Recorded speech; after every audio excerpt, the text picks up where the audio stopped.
After being shut down for weeks, manufacturing workers were back on the job today, but as expected, a lot different. Yeah, it is. From fewer people in plants to temperature checks before you walk in the building, Grant Herms shows us how it went on day one of this new normal. And those changes will look anything but normal as plants look to retrain, retool, and restart to meet global demand. After months of pressure, manufacturing plants can finally get back to work. But a day in a factory will look markedly different.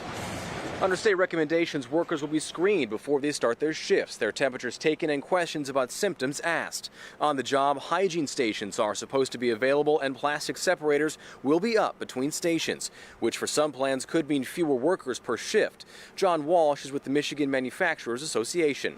Employees have to feel confident to return.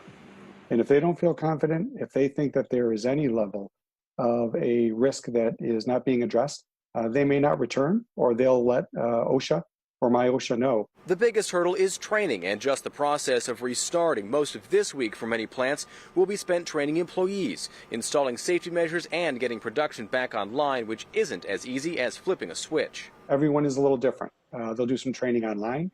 They'll provide some written material through their website or by email. There might be some on-site training this week, but there's also just the process of starting up a line of production.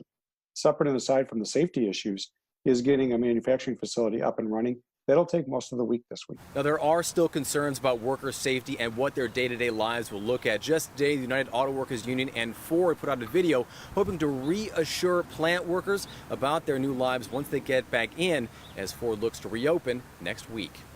Grant Herms, Local 4.